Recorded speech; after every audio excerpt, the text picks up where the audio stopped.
I never thought that a simple challenge would lead us to the brink of madness. My name is David, and the story I'm about to tell happened on a cold, starless night that changed our lives forever. Back then, my friends and I were seeking something to break the monotonous routine of our lives. It wasn't curiosity or a desire for adventure that drove us, but a need to prove something to ourselves. A test of courage, perhaps, or a search for something that would make us feel alive again. It all started with Sarah's grandfather's passing. He left her an old diary filled with accounts about the town and its forgotten legends. And among those stories, one caught our attention. The abandoned hospital on the edge of town, a place marked by disappearances and inexplicable phenomena. According to the diary, the hospital was once the stage for dark practices before it closed down. Sarah's grandfather's death and the stories contained in that diary created in us an ardent desire to witness with our own eyes whether there was any truth behind the myths. Convinced it was merely a nighttime adventure, a way to honor Sarah's grandfather's memory by exploring one of the places he had mentioned, we decided to visit the hospital. The four of us, armed only with flashlights and youthful bravery, entered that building, ignoring the warnings and horror stories surrounding it. The atmosphere inside was unlike anything we had ever felt. A suffocating silence filled the dark hallways, while the wind outside seemed to whisper through the cracks in the walls, creating sounds that resembled distant voices. As we explored, the reality of the place began to weigh on us, a feeling that we were not alone, that invisible eyes watched us from every dark corner. But what we found within those walls was something none of us could have imagined. Something so terrible that it defied reason and threatened our sanity. That was the night we discovered that certain doors, once opened, can reveal horrors better left unknown. The night seemed to drag on endlessly, as if time itself feared entering that place. When the first shadow moved too quickly to be just a trick of the light, my heart froze. Sarah saw it first. A spectral silhouette that vanished as rapidly as it appeared, leaving behind a trail of cold that seemed to suck the air from our lungs. "Did you see that?" she whispered, her trembling voice breaking the sepulchral silence. Before we could answer, something began to separate us, as if invisible hands were pushing us in opposite directions. In an instant of sheer panic, we lost sight of each other. Sarah and I found ourselves alone. The other two friends vanished into the darkness that seemed to close in around us. We decided that the only option was to press on, hoping to find an exit or, at the very least, our friends. Our search led us to a secret passage, a narrow staircase that descended into the hospital's basement. "Maybe down there we'll find a way out," Sarah said, trying to mask her fear with a steady voice. But what we found in the depths of that place was not an exit, but the origin of the evil that permeated every inch of the hospital. In the basement, the corridors were even more oppressive, illuminated only by the faint glow of our flashlights, which seemed unable to fully penetrate the darkness. It was there that we came face to face with the demonic entity, a sight so horrific that my eyes struggled to believe it. A grotesque creature, with eyes that shone with pure malice, staring directly at us. Its face was a tapestry of horrors, each contorted feature twisted into an expression of hatred and hunger. The first reaction was to run, a desperate flight through corridors that seemed to stretch and contort at the whim of that thing. The sound of our footsteps echoed, mingling with the distorted laughter that came from all sides, pursuing us like an impending storm. Sarah was by my side, her ragged breathing mixing with mine. But in a moment of terror-induced misstep, she stumbled, quickly enveloped by a darkness that seemed to have a life of its own. "David!" she screamed, and then was silenced. In that moment of utter despair, the reality of our danger crystallized before me. We were in a game of hunt, and we were the prey. The loss of Sarah was a blow that nearly paralyzed me. Despair and loneliness took hold, but I knew I had to carry on, for both her sake and mine. With a heavy heart, I tried to find my other friends, hoping that together we could find a way out and alert the world to the evil that resided in that hospital. My search led me back to the upper floors, where the corridors seemed even more labyrinthine than before. It was as if the hospital was alive, shifting shape to confuse and disorient. Every shadow seemed to move, and every sound was a potential predator lying in wait. It was in this state of constant tension that I found my friends, or what was left of them. Something had changed in them during our separation. Their eyes reflected a mixture of fear and something else, something I couldn't identify. Before we could discuss an escape plan, one of them attacked, moved by an invisible force that seemed to control him. The violence of his action was shocking, forcing me to defend myself and ultimately confront the terrible truth that they were under the demonic entity's control. The fight was brutal and desperate. I was fighting not just for my life, but for theirs as well, trying somehow to bring them back to their senses. It was during this confrontation that we uncovered the truth behind the hospital, an ancient site of obscure rituals where the entity was summoned and fed by suffering and death. With this revelation came the understanding that we were embroiled in something much larger and more terrible than any of us could have imagined. The entity sought to complete an ancient ritual, and we were the final pieces of its macabre puzzle. The struggle for survival became also a struggle to prevent ourselves from becoming sacrifices on its altar of horror. In the moments of calm between the entity's attacks and the violent outbursts of my possessed friends, we planned our escape. We knew the chance of getting out alive was slim, but we also knew that giving up meant not only our deaths, but the continuation of the cycle of horror that place represented. Armed with that fragile determination, we prepared to face whatever was necessary to escape that nightmare. Death lurked around every corner, whispering dark promises as we fought to stay alive and lucid. The conflict with my friend, both a physical and emotional battle, ended with him motionless on the ground, glassy eyes fixed on nothing. The pain of having to confront him, to see him as a threat, was a weight I carried through the shadowy halls, amplifying the sense of despair that surrounded me. As we recovered, the weight of the truth about the hospital became more evident. Built upon an ancient cult site, the hospital was a convergence point for dark energies and rituals that defied morality. Every step within its walls was a deeper incursion into the domain of an entity that fed on fear and suffering. It was as if the building itself breathed, pulsed with a life that was not its own, a life fueled by centuries of horror. With this understanding came the determination to break the cycle. Our previous attempts to find an exit had been futile, but now, armed with knowledge of the rituals and the hospital's true nature, we began formulating a desperate escape plan. It wasn't just about getting out. It was about ending that entity's reign of terror. Our plan was simple, yet risky. We knew the entity grew stronger in the darkness, so our goal was to reach the hospital's main atrium, the only place we could imagine having enough natural light to weaken our pursuer. Our progress was slow, with each step calculated to avoid unwanted attention. However, as if the very house was against us, our escape became a pursuit.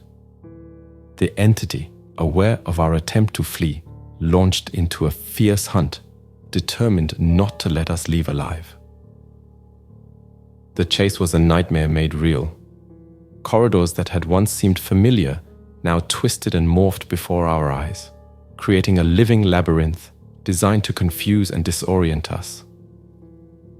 The sound of our own breathing was muffled by distorted echoes of laughter and whispers, a constant reminder of our pursuer's proximity.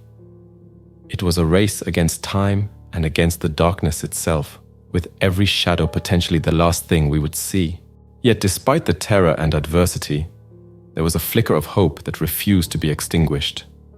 Together, we faced not only the entity's physical threat, but the challenge of preserving our sanity in the face of the unspeakable horror surrounding us. It was this unity, This bond forged in the depths of fear and hopelessness that gave us strength to carry on, to fight for every breath, every step toward freedom. Our group, already worn thin by terror and the constant struggle for survival, suffered an even more devastating loss. One of my friends, already weakened by confrontations and relentless fear, did not endure. His death, occurring in a desperate act of sacrifice as we tried to cross a particularly treacherous area, marked a turning point in our journey. The reality of his loss, the sight of his lifeless body abandoned in the darkness, weighed upon us like a shroud. A cruel reminder of our own mortality and the relentless force we faced. In that moment of grief and despair, the truth of the hospital and its dark history became even more palpable. The place was not just an abandoned building. It was a sanctuary for evil, a nexus for dark energies intertwined with the city's history and feeding the entity that now hunted us. The revelation that we were treading on ground consecrated by ancient rituals and human sacrifices brought a new level of horror to our plight, an understanding that our struggle was against something far beyond the comprehensible. Armed with this terrible truth and driven by the need to survive and honor our friend's memory, we devised a desperate plan. We knew the entity had a connection to the hospital, that its strength emanated from the horrors permeating those corridors. Our only hope was to find a way to sever that connection, to weaken the creature enough for us to escape. It was a plan based on fragments of knowledge wrested from the old diaries and inscriptions we found in the basement, a plan born of desperation. Executing the plan was a frantic race against time. Every hallway, every room seemed to oppose our passage, as if the hospital itself was alive and aware of our intentions. And indeed it was. The entity, sensing our efforts to flee its domain, launched into a relentless pursuit, a manifestation of shadows and terror that seemed omnipresent. Its presence was suffocating, a constant pressure that threatened to crush our will to continue. But despite the fear and pain, we pressed on, driven by the need to find an exit, to escape the darkness surrounding us.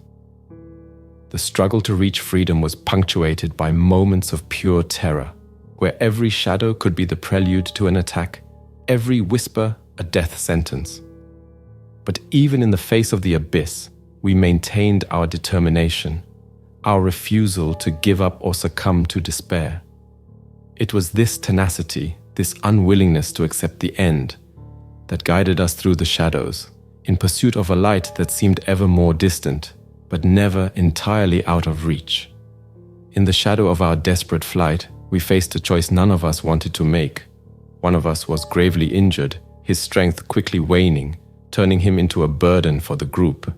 The harsh reality of our situation, amid the terror surrounding us, forced us to make an unthinkable decision. With heavy hearts and tears mingling pain and despair, we decided to leave our friend behind, promising to find help once we managed to escape. It was a moment that shattered our souls, a weight we would carry with us forever, marking our hearts with the anguish of loss and sacrifice. Our journey toward the exit was marked by unimaginable obstacles. Our path was blocked by a supernatural force that defied all logic and reason. An invisible barrier, fueled by the dark energy of the place, prevented us from advancing.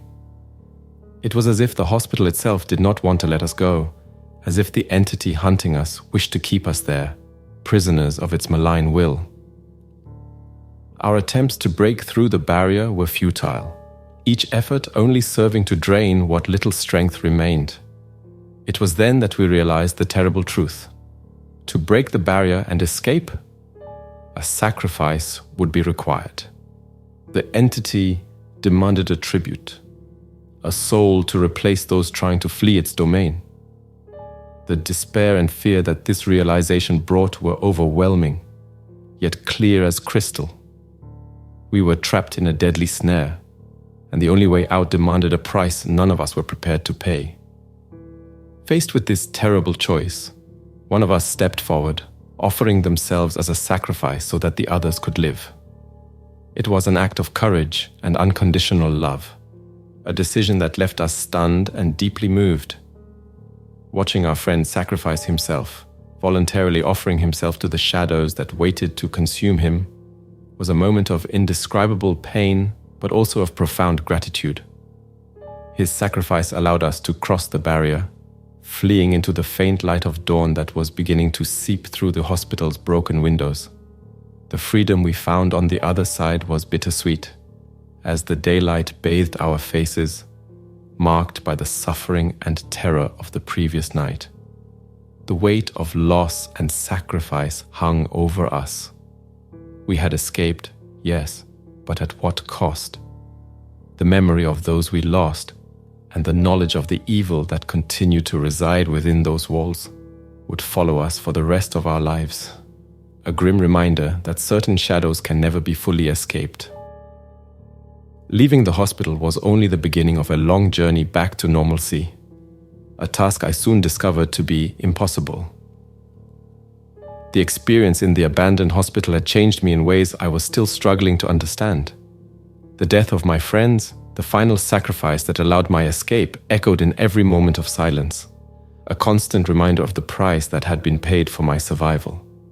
I was free, yes, but that freedom came with a shadow that followed me, a weight I carried in my heart.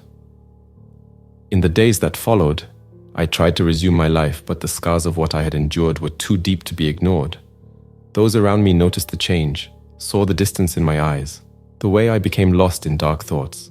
I tried to speak of what happened, of the demonic entity and the horrors we witnessed, but my words were met with disbelief and concern. I was a survivor, yes, but also a ghost in my own life, haunted by memories no one else could understand. The search for evidence became an obsession. I needed something to prove I wasn't insane, that the evil we had faced was real. I returned to the hospital, a decision that cost me every shred of courage I had left. But the place I found was different. The oppression and terror we had felt were gone, replaced by an empty silence that was somehow even more unsettling. The hospital seemed an abandoned shell, a reminder of the nightmare we had lived, but devoid of evidence of the evil that had inhabited it. It was on this return to the hospital that I found the ancient diary, the same one that had set our journey in motion. Its pages, filled with accounts of the rituals and the entity, offered tangible proof of what we had faced. It was a small comfort, a validation of my memories, but also a reminder of the price such knowledge demanded. I had survived, yes, but at what cost? The reality of my experience isolated me further, an island in a sea of disbelief. The visions and nightmares began soon after. Images of the entity, of its burning eyes and cruel smile, pursued me in the hazy realm between wakefulness and sleep. They were so real, so palpable, that at times I would awake screaming, certain the creature had found me, that the hospital was merely the beginning of an endless terror. These visions, these echoes of the past, became the final proof of my experience, an indelible mark of the night that changed everything. I had escaped the hospital, yes, but the terror I had found there had followed me, an eternal shadow in my life. In search of a way to cope with the visions and nightmares that haunted me, I decided to seek help. With the ancient diary in hand as proof of my claims, I sought out the authorities, hoping to find someone who would believe my story, who could understand and perhaps even help prevent the evil inhabiting the hospital from causing more suffering. However, disbelief was the response I encountered. I was seen as someone disturbed by the loss of my friends, someone who needed help, yes, but not the kind I was seeking. Door after door closed, and with each rejection, the sense of isolation and despair grew. Driven by a need for validation and understanding, I returned to the hospital, this time with a camera in hand, determined to capture any evidence of the supernatural that could convince others of the truth of my accounts. The hospital, however, remained a void, a shell that seemed to mock my efforts.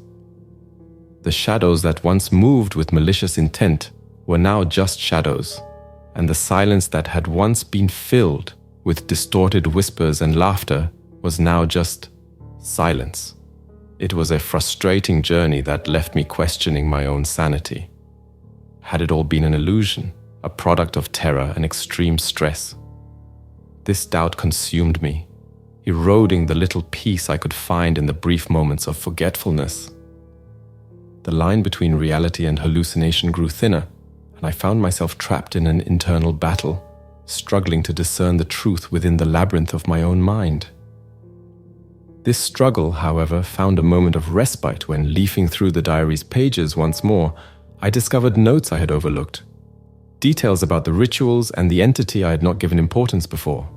They were descriptions that perfectly matched what we had experienced, an irrefutable confirmation that what we lived was real, not a product of my imagination. This discovery renewed my determination. If the diary was real, if the notes contained within found such clear parallels in our experiences, then there was a chance I could find someone who would believe, someone who had faced the same horror or studied such phenomena. Armed with this new hope, I began to search, to connect with groups and individuals dedicated to the study of the paranormal. It was a lonely quest, often disheartening, but driven by the need to find answers, to find some way to close the wounds opened by that terrible night in the abandoned hospital. My search for answers and a way to cope with the visions and trauma led me into near complete isolation. The world around me seemed to move on, but I was trapped in a constant cycle of research and vigil, fearing the return of the entity or something similar. I discovered online communities of people who had faced similar paranormal experiences, and it was in this environment that I began to learn about ancient rituals and methods of protection against malign entities. Every fragment of knowledge acquired was a small beacon of hope, a possibility of finding a way out of the labyrinth of fear and paranoia my life had become. However, the pursuit of knowledge was a double-edged sword. The more I learned about the occult and the dark forces that had invaded our lives, the more I realized how vulnerable we had been, and potentially still were. I found accounts of rituals capable of banishing such entities, but each one required knowledge and items that I did not yet possess or fully comprehend. The realization that I needed to delve even deeper into this obscure world to protect myself and others was daunting, but inevitable. I began collecting the items necessary for the ritual, each one laden with meanings and powers I barely understood. It was a slow, often frustrating process, guided by ancient texts and advice from strangers who became allies on this shadowy journey. Each object acquired, each symbol drawn, was a step toward a confrontation I knew to be inevitable.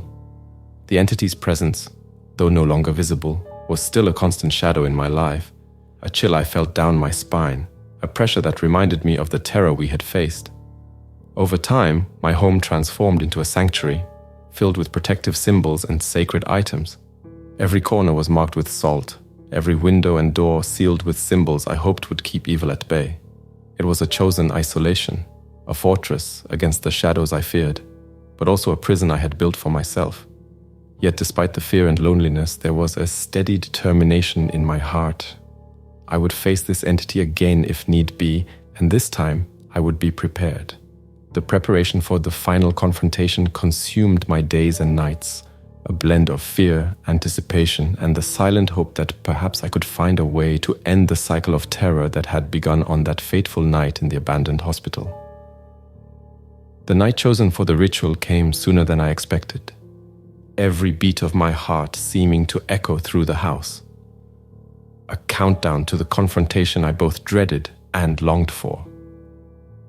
The air was charged, heavy with an expectancy that made me tremble. I had arranged everything as the ancient texts prescribed, each item in its exact place, every symbol traced with precision. The silence preceding the ritual's start was almost tangible. The calm before the storm I knew was coming. When I began reciting the ancient words, I felt a shift in the air. It was as if each syllable uttered invoked a forgotten power, vibrating through the room with an energy I could barely control. The entity was not long in responding. Its appearance was as abrupt as it was terrible, a manifestation of shadows and malice that filled the space, defying the confines I had so carefully prepared. Its eyes, twin flames of pure malevolence, fixed on mine, promising pain and destruction.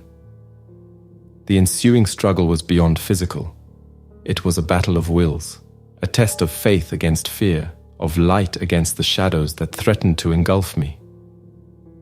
Every word of the ritual, every gesture, demanded everything from me as the entity attacked, its forms twisting into manifestations of terror designed to break me. But I resisted, driven by a desire to avenge those we had lost, to end the cycle of horror that abandoned hospital represented. Yet despite my efforts, the ritual was disrupted. One mistake, one moment of doubt, was all the entity needed to gain advantage. I was subdued, my strength drained as the ritual failed, its words dissolving into nothingness. The entity advanced, a shadow that promised to consume all, and in that moment I knew I had lost. I do not recall how that night ended.